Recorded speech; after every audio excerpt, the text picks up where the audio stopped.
Good evening. I am Armando Cuellar Jr., President of the Weslaco ISD Board of Trustees.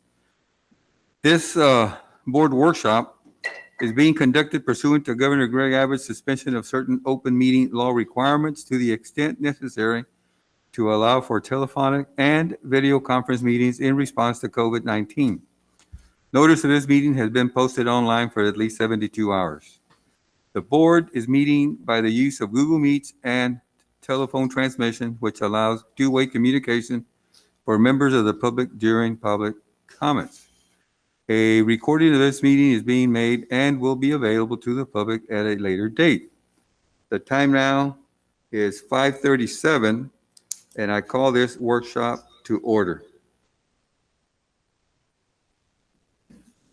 We don't need a quorum for a workshop, but I will acknowledge trustees that are present. Mr. Jackie Sustaita, Mr. Mark de los Santos. Present. Jesse Trevino. Present. And myself, Armando Cuellar. Carlos, is anybody online or? Not at this time. Not at this time. Okay. Are there any public comments? There are none. There are no public comments. Item 3.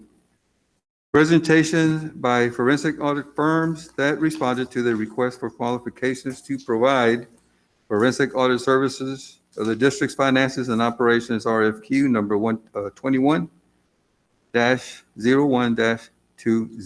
Dr. Canales. Board of Trustees, good evening. We will have presentations by 2 forensic audit firms who responded to an RFQ. We will do this a 10-minute presentation, 10-minute Q&A. And we will begin with Carr, Riggs & Ingram, LLC. And we ask that Weaver and Tidwell, LLP, remove themselves from the virtual presentation by Carr's, Riggs & Ingram, and then rejoin us in about 25 minutes. Sounds good. The firm that will make this first presentation. Carr, Riggs & Ingram, LLC. Okay, and we'll inform them of the 9-minute mark. You'll know when you have a minute left. Okay. Who will be keeping the track of the time? I will. Coach Trevino will keep track of time. Okay. You have. All right. Can everyone hear me? Yes. Okay, great. Well, I'll go ahead and start. My name is Aaron Rios. I'm a partner at Carr, Riggs & Ingram out of our Rio Grande Valley unit. I'm just going to give a brief introduction, followed by a background on Carr, Riggs & Ingram, or CRI, then talk about our forensic audit services and how CRI can help out the district, and then finally just a brief discussion on our audit approach. And then afterwards, I'll be glad to answer any questions that the board may have. Like I said, my name is Aaron Rios. I'm with Carr, Riggs & Ingram in our Rio Grande Valley unit. Our Rio Grande Valley unit was formerly a firm by the name of Long Chilton LLP, which had a presence here in the Valley for nearly 60 years prior to us merging in 2016 with Carr, Riggs & Ingram. So we consider ourselves, despite the fact that we're the large regional accounting firm, we still consider ourselves to be a local accounting firm that can provide personalized local services, but our advantages are being part of CRI that we have access to expanded corporate resources and also access to personnel in other offices should we need help. So we feel we have the benefits of being both small and large at the same time. A little background on Carr, Riggs & Ingram, or CRI as we can call it. Overall, the firm, we have offices in 10 different states. We have over 1,900 professionals, 300 plus partners. Out of 45,000 firms in the United States, CRI is ranked number 25 in terms of revenue. It was established in 1997, and for the past 20 years had continuous growth in terms of revenues and size of the firm. We have active partner participation. What does that mean? A lot of times, some firms, you'll see the partner one time and then you won't see the partner anymore. They send someone out to do the work. We like to be involved in the work from beginning to end And so if we are selected, our partners are accessible all the time and will be available. Our values are tailored client service, respect, and unyielding integrity. A little information about our Rio Grande Valley unit. We have offices in Harlingen, McAllen, and Brownsville. In those 3 offices combined, we have close to 100 employees. We have 11 partners, and 5 of those partners are dedicated to providing audit services. And our offices here in the Rio Grande Valley, whether it be in Brownsville, McAllen, or Harlingen, we have immense experience with school districts. We've audited numerous school districts, or in the process of auditing numerous school districts, or we've provided audit-related services to these districts. Many of these relationships have lasted for many years, which I think is a testament to our to the quality of the services that we provide. Next, forensic audit services and how CRI can help out the district. We're ready to guide you through the stages of the forensic life cycle. So basically, a fraud examination, it's a term that describes the life cycle of fraud from prevention to detection and response. And forensics is rooted in gathering evidence through these fraud investigations and audits, supporting legal actions and litigation support, and providing expert witness testimony if needed. So how can CRI help out the district? Well, we can assist the district in assessing its fraud risks, including specific fraud schemes. We can perform fraud audits to gather evidence. We can provide investigative financial consulting, advanced data mining, analytics, other statistical methods. We can examine computers for evidence if need be. And then finally, we can provide analysis of ways to improve preventative and detective controls of the district. We can provide ways for the district to improve and further protect itself in the future. And if needed, we can help attorneys turn such data into forensic evidence for legal proceedings. And so our experts can serve as expert witnesses if need be. And our professionals can analyze fraud investigations, provide testimony regarding why fraud occurred, and even in some cases, who likely perpetrated that fraud. And so finally, the last part of it is, what is our forensic audit approach? Well, it's kind of very, very similar to a regular audit. CRI has a four-stage approach that starts off with 1, client acceptance and pre-planning, risk assessment and our audit strategy, then execution of that audit, and then finally reporting and monitoring. And I'll go over each one of these real quick, kind of what they entail.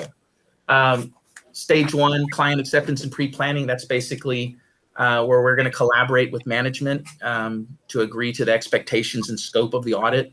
And then we're going to assign appropriate staff based on the needs of the district and the assessed risk. Then we go for our risk assessment and audit strategy. That's basically we're going to interview client personnel to understand, specific objectives and risks. We're going to assess different aspects of the district and how those impact our audit plan. We're going to look at entity level controls, control environment, risk assessment, information and communication. We're going to look at IT controls. We're going to go through all of that to develop an overall strategy and plan for the audit. And then, of course, we have the audit execution, which actually is just performing the audit in and of itself. That can include many different tests, which include ratio analysis, trend analysis, predictive test, reasonableness test, regression analysis. We have a lot of software, that we can utilize. They're called computer-assisted audit techniques. Now we can go and drill down into data and find any anomalies or items that stand out. Perform test of details, sampling, a lot of that stuff. That's our audit execution. Then, of course, at the end, reporting and monitoring. Well, that's just our final end product to discuss our findings, what we found, and discuss those with management and members of the board. So in summary, we'd very much like to help the district out and provide our services. And at this time, that concludes my presentation. So I would be happy to answer any questions if anyone has any.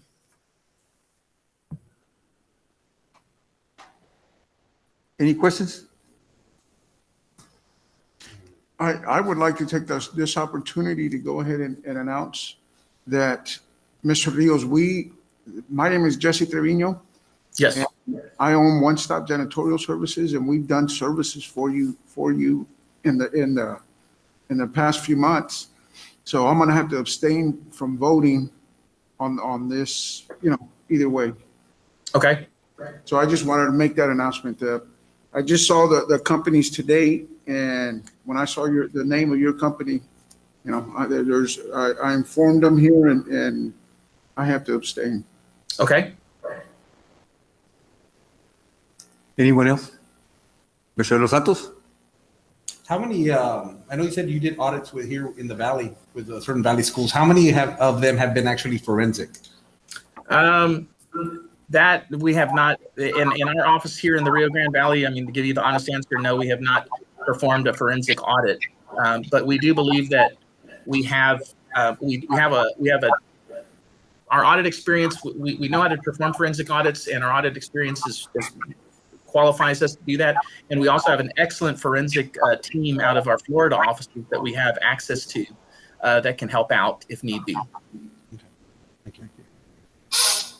I have a question just because I'm wondering. I see that you say you don't have any forensic audits that have been here in the Valley, but maybe others in the state somewhere. But my question is this: what is the average of years that you look at when you guys do a forensic audit for a school district? How far back do you go? That just depends, depending on what, at this point in time, we really, the details of the RFQ were vague and intentionally so, but we don't know exactly what it is the district wants. So it kind of depends on what are we looking at? What is the issue at hand? And so sometimes that might mean looking at 1 year, or it might mean going back 5 years or more. It just depends kind of. And so, yeah, it just depends. Thank you. Mr. Gonzalez? No? Okay. I have none. Dr. Canales? Yeah, well, we have about 10, 15 minutes before the next Okay. presentation. So Okay. we thank you for your presentation. Okay. Just one question for me. When will we know, I guess when the board's made its decision? Is that going to be today, or should that be, we'll just get an email or something, or? Yes, we'll be making a decision today, correct?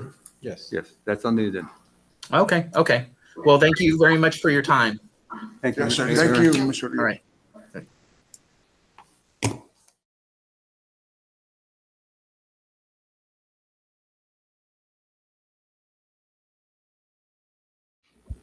Mr. Jordan, is your team on? We are all here.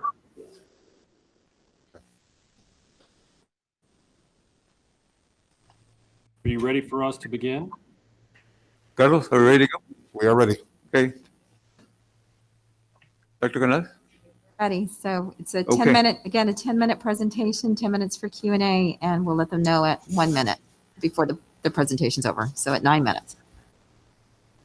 Gentlemen, did you hear what Dr. Canales said, that at the 9-minute mark, you'll be informed that you have a minute left for your presentation? Are we ready to go? We did. We're ready to go. We'll going to present a PowerPoint presentation. By all means, y'all have the floor.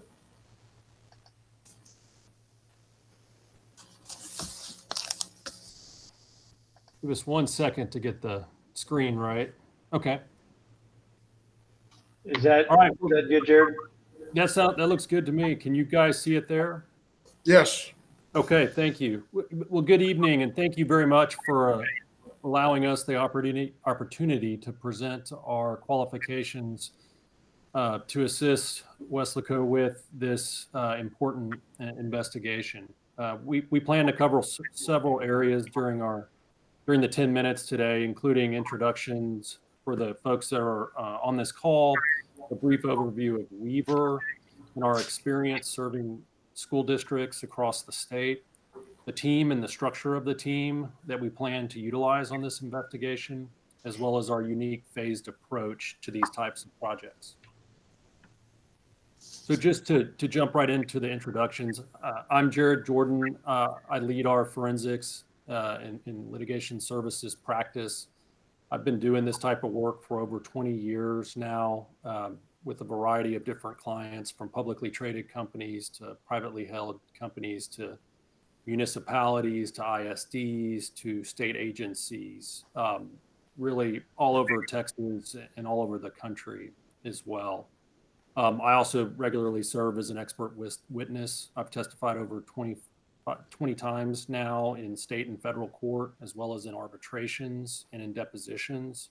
Many of those issues also involve forensic accounting or fraud related issues. Bill, you want to introduce yourself, please?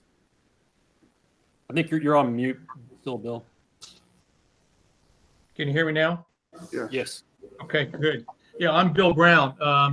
I formerly was a partner with Weaver for about 10 years, and at the time I ran the forensic practice. As you can see, I'm a former FBI agent. I've been doing forensic accounting and investigative work for probably 37 years now. While I was at Weaver, we completed the 5 biggest fraud cases in Texas school districts, which are listed on the screen there. But so if we've seen everything, we've worked on everything. We really know our way around the risk areas of school districts. Travis? Yeah, my name is Travis Kasner. I'm a director in Weaver's Forensics and Litigation Services practice. I'm also a certified fraud examiner. I've got over 10 years of experience doing financial forensics and conducting fraud investigations and other financial investigations, the majority of which relate to public entities, including school districts, municipalities, and state and other local agencies.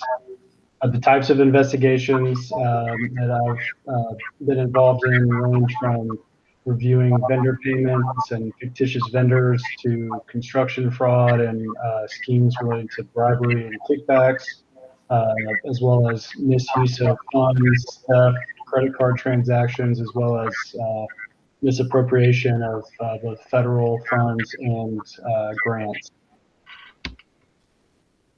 Thanks, Travis and Bill. So just a brief overview of Weaver. We're the 35th largest accounting firm in the country. We've got 12 locations, including 9 in Texas, and have over 800 employees. So I'm sure you're looking at this like, well, why is this important to you guys? And really the answer is it's our people. Our value is really in our people. There really, as Bill mentioned, there's really not much that we haven't seen and that we can't handle, whether it's forensic accounting, fraud investigation related, or oftentimes we get into complex or technical accounting or tax issues in these types of engagements, and we can just walk down the hall to one of our 100+ partners and get industry specific knowledge on demand, which is a real differentiator for us in these types of situations. So this is a list of some of Weaver's clients. We are the financial auditor for over 50 school districts in Texas, including the 5 largest school districts. And we also provide advisory services and forensic services for a number of these districts as well. On this list, the bold names are some of the forensic clients that we have, and there's some other ones as well that because the investigations are ongoing and the investigation is confidential, they're not included. But these are some of the ones, and as Bill mentioned earlier, Bill's along with Jared and myself have been involved in several of these, and Bill probably more than anybody. El Paso ISD is a fairly notorious one, and Bill, you were also involved in Rio Grande City ISD. Is that right?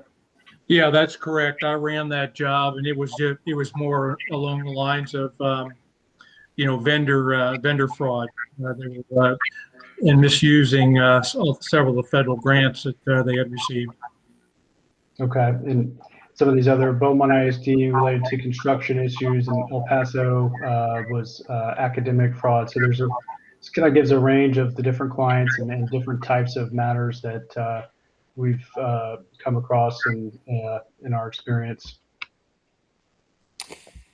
So let's talk about our approach for a few minutes, and that really starts with the team that we've assembled.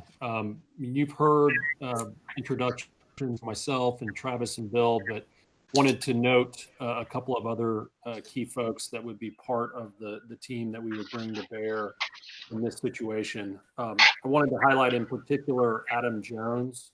He was the former Deputy Commissioner for Finance and Administration, as well as the Chief Operating Officer for the TEA. He also chaired the TEA's Fraud, Risk Assessment, and Compliance Committee within the internal audit function. As you can imagine, he's seen quite a bit over the years, and he would really come into play for us where we had organizational issues or education issues. Also can help us with best practices from a ISD perspective. And then also wanted to highlight Dan Graves and Morgan Page. Dan is a partner and Morgan is a senior manager within our risk advisory service. They specialize in process improvement, internal controls, and have quite a bit of experience working with ISDs as well as university and college systems around the state. And then, as you can imagine, we also have other team members that specialize, for example, in data analytics. We would envision using a lot of those types of tools to analyze any types of financial transactions. We identified there's a team of individuals that would be supporting us throughout this engagement. And to talk a little bit more about Weaver's approach when it comes to forensic audit or forensic investigations, we found in our experience that the best approach is a phased approach for our clients. And to kind of walk through the three phases and explain why this is the approach that we've adopted. Phase one is really to understand the issues in the areas that need further review and that are priorities to the stakeholders, the board. And a lot of times with investigations, it's really difficult to go into it knowing what the issues are or be able to provide a work plan or a fee estimate until we really understand the issues. And so the goal of phase one is to kind of dig into the different areas or identify the areas where we need to dig further, put together a work plan that's detailed and more precise and a fee estimate to go over with the board. And so it eliminates the risk of us doing a bunch of work in areas that aren't relevant for the board or aren't as big of a priority. Phase two is where we do the traditional investigation for the areas identified for further review, which includes financial analysis, reviewing documents, electronic data, witness interviews, etc. And then phase three is when we prepare our report and present to the board. Sir, 1 minute. Okay, and if there's any, depending on the findings, if there's anything that needs to be referred to for prosecution, we routinely work with law enforcement, and they rely on our reports and evidence rather to prosecute and seek restitution. We also include present recommendations and ideas and for fraud prevention and any internal control gaps. So that's the phased approach that we've adopted in our investigations. And that was good timing. I think we're right at 10 minutes. Obviously we are here and available to answer any questions that you have. Thank you. Jose Villa? Looking at this, and you guys turned in a very thorough report of your services and a great example of some of your work. And I've actually seen some of your reports out there, and I mean they're they're phenomenal, just very thorough, very detailed. And, you know, we appreciate your time and turning this in here to us. I don't have any questions right now at this moment. They'll come back to me. Hey, Mr. De Los Santos? Yes, I think I'm just gonna piggyback off of Trustee Trevino and say that, yes, I saw the documentation that was submitted and the services that you all offer. Very impressed with the presentation of everything. I had one question. Organizational assessments. You all review organizational structures, how effective they are, processes as far as how people were hired, qualifications and experiences. Is that something? That is something that we can cover, yes. In particular, Adam Jones, who I mentioned, he specializes in organizational assessments. Yeah, and process reviews is another area that we routinely provide those services. Okay. Well, that's all. Okay. Mrs. Saita? Yes, well, I just want to say, when somebody hears the word audit, it obviously makes everybody a little nervous. Why are we wanting an audit? What's the reason? Our thing is just peace of mind. We want to make sure everything is going smoothly. Hopefully it is. But my question is, all the clients you've had before, do you find something 100% of the time with every single client? Or are there cases where you say, hey, you know what? Everything's going great. You guys don't need any recommendations or any changes? Jared, maybe I can answer this question for her. Please, Bill. All of the forensic job that we've done for school districts in Texas, we've never had one where there was a finding that everything was working well. One thing you have to consider, I mean, sometimes people have a misconception of what a forensic examination is. A big part of every one of our reports, and if you've seen any of them, probably the most important part of it, other than the findings, is we have a very detailed list of recommendations for improvements that we leave the clients with. And so you have to look, it's not just a matter of finding if something bad has gone on, so to speak, but you're also going to get, good recommendations on how to try to prevent that problem from happening again in the future. And one thing I'll add too is that, we may have findings and areas for improvement that Bill mentioned, but we certainly don't always find criminal activity or fraud where it needs to be referred to law enforcement. There's instances where there's allegations and concerns about theft by an employee, in which case there's already some presumption that there's wrongdoing. But in other cases, it's not uncommon for a new administration or new superintendent to ask us to take a look and see if there's any red flags. And in those situations, we may find areas for improvement, but not necessarily criminal wrongdoing. So the forensic audit offers improvements that are needed and insights as to what we can fix. Yes. Thank you. Mr. Gonzalez? Thank you for your time, gentlemen. Really do appreciate it. And I have none. So again, thank you. And we're very appreciative of your time and effort. So. Okay. Anything else, Dr. Canales? No, sir. Just thank you. Thank you. Thank you, gentlemen. Okay. Thank you, guys. Thank you. Thank Good you. night. Thank you. Good evening. Good evening. That brings us to item 4, adjournment. So moved. The time now is 6:10, and this workshop is adjourned. Okay. Very interesting. Do we need a quick little break, or do you want to get into the, It's up to you all. move on? Okay. Carlos? Any public comments first? There are no public comments for this. Are you ready? Okay, good evening. I am Armando Guerra Jr., President of the Weslaco ISD Board of Trustees.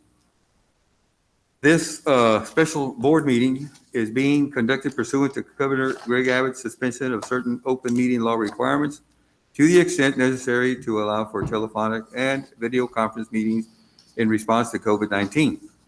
Notice of this meeting has been posted online for at least 72 hours. The board is meeting by the use of Google Meets and telephone transmission, which allows two-way communication for members of the public during public comments. A recording of this meeting is being made and will be available to the public at a later date.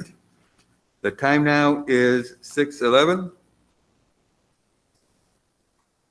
And I call this meeting to order. I'll now be getting the roll call. And we'll start with Mr. Andrew Here. Gonzalez. Mr. Jackie Sustaita. Present. Mr. Mark de los Santos. Present. Coach Jesse Trevino. Present. Do we have Mr. Rodriguez on video or telephonic? Not at this time. We don't have? No. And Mr. Nieto had a previous commitment. And of course, myself, Armando Cuellar. Let the record reflect that we have a quorum of board members present. Item 3, public comments? There are none? None. Item 4, discussion and possible action for the board to approve a method for the selection of a forensic audit firm to audit the district's finances and operations, RFQ number 21-01-20. Dr. Canales. Board of Trustees, during the December 17th, 2020 regular school board meeting, you approved for administration to release the request for qualifications for certified public accounting firms to provide forensic audit services to our district. We received a total of 2 qualification statements, one from Cars, Rig, and Ingram LLC, and one from Weaver and Tidwell LLP. Board of Trustees, it is administration's interpretation of this, of a section of government law that the board may select a forensic audit firm without having to rank them first. We have legal counsel here who I believe was consulted as well and agrees. The audit firm, Weaver and Tidwell LLP, indicated in their qualification statement response that their entire qualification statement response is confidential. The government codes that I was referring to, the first one states that a governmental entity may not select a provider of professional services or a group or association providers or award a contract for the services on the basis of competitive bids submitted for the contract or for the services, but shall make the selection and award on the basis of demonstrated competence and qualifications to perform the services and for a fair and reasonable price. And B, the professional fees under contract may not exceed any maximum provided by law. Also, Government Code Section 2254.002 definition states that governmental entity means a state agency or department, B, a district, authority, county, municipality, or other political subdivision of the state, C, a local government corporation or another entity created by or acting on behalf of a political subdivision in the planning and design of a construction project, or D, a publicly owned utility. Number 2, professional services means services within the scope of the practice as defined by state law of accounting, and I'll just highlight that one, it's relevant to this, and B, provided in connection with the professional employment or practice of a person who is licensed or registered as a certified public accountant.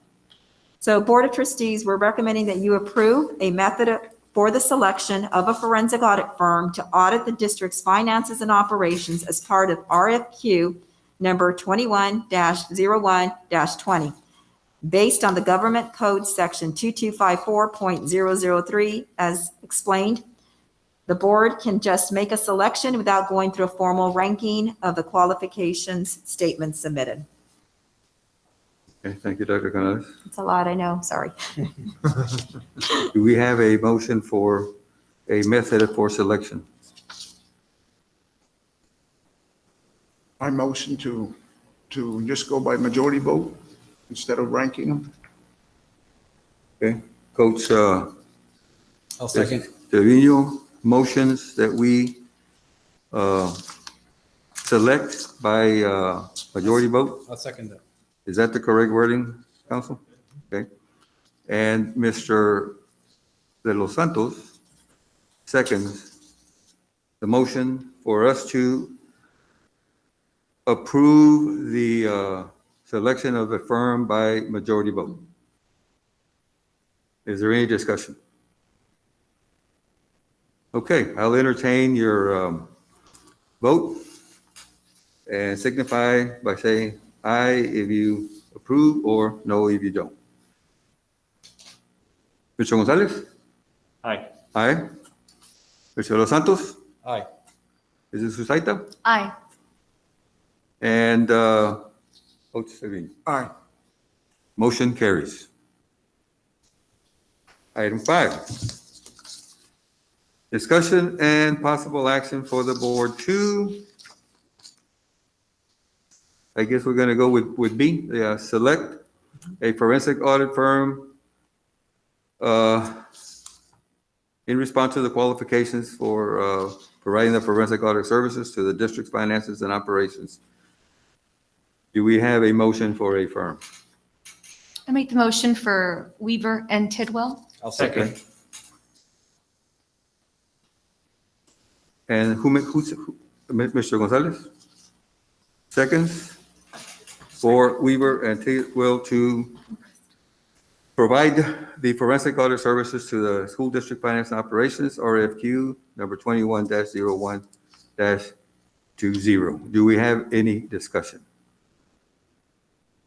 If none, then I'll entertain your approval by saying aye. Mr. Gonzalez? Aye.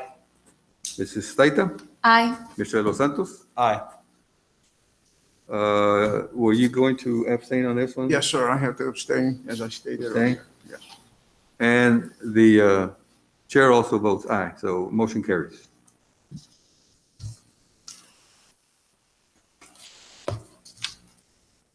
We now go to Closed session. item 6, into a closed session. A, consultation with attorney regarding A, pending or contemplated litigation.